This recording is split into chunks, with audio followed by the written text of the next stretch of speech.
When I was a sophomore in high school, I hit 270 my sophomore year on varsity, 400 my junior year, and 580 my senior year, 620 if you include the playoffs, using this 3 hitting drills formula that I'll share with you in this video, that when I taught it to my son, some 20 years later, had him hitting his first home runs out of the high school field as a freshman, and here's how it works.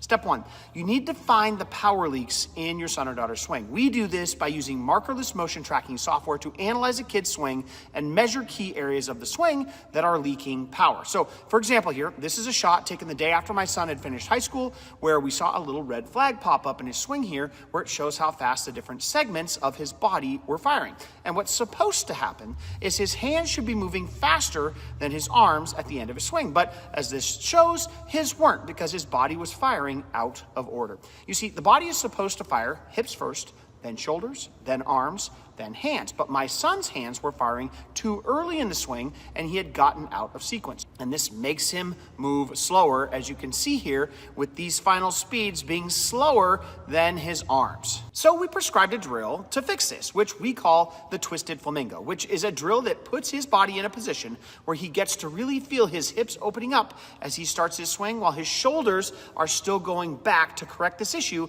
of his arm going forward too soon. So that's the first drill we put him on. The second drill we put him on is a little bit different. Instead of it being an actual like hitting on a tee or a machine drill, the second drill we put him on is actually all about making him stronger in that movement pattern he wasn't doing correctly. So we have lots of different ways that we do this depending on what the athlete is actually doing wrong. But in this case, we might use something like a water bag for kids who struggle with their arms firing too early in the swing because they lack some core trunk strength. And when we put them into water bag drills, like this girl here that we did this with, attempting to do a zombie walk drill with the water bag, we find out that indeed kids don't have enough control most times, and they end up falling over, or they need more strength. And this water bag drill is really a great drill that targets this strength and coordination that they need to build so that that first drill can actually do its work. Which brings us to the third drill. And there's a big problem if we don't actually add in this third drill. You see, if you do the first and second drill correctly, you teach kids how to rotate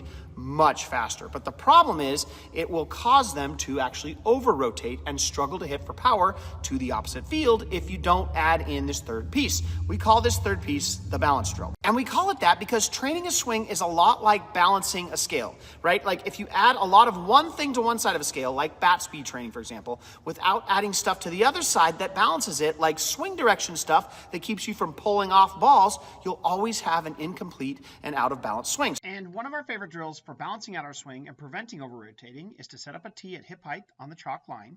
Then we're going to throw them a pitch right down the middle, and we're going to ask them to keep their swing going towards the pitcher, straight in the direction of center field, and get past the tee and follow through only after the bat's gone over the tee so they don't pull off the ball.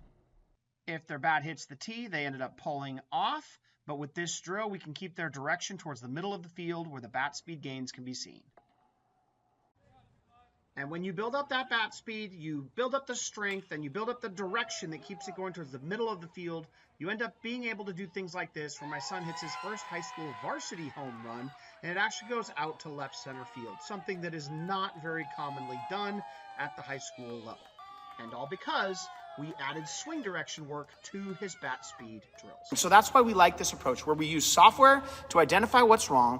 We prescribe a drill number 1 that starts to fix that mechanical problem.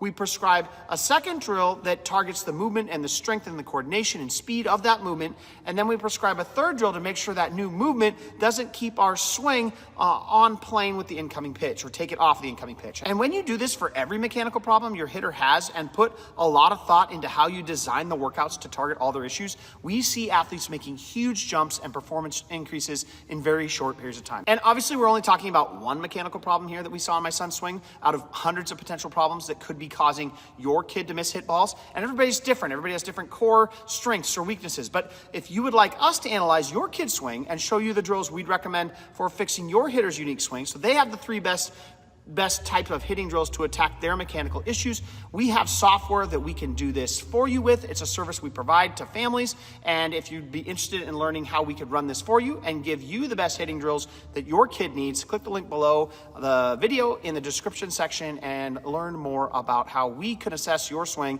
and find your kid's best hitting drills that would help them fix their swing.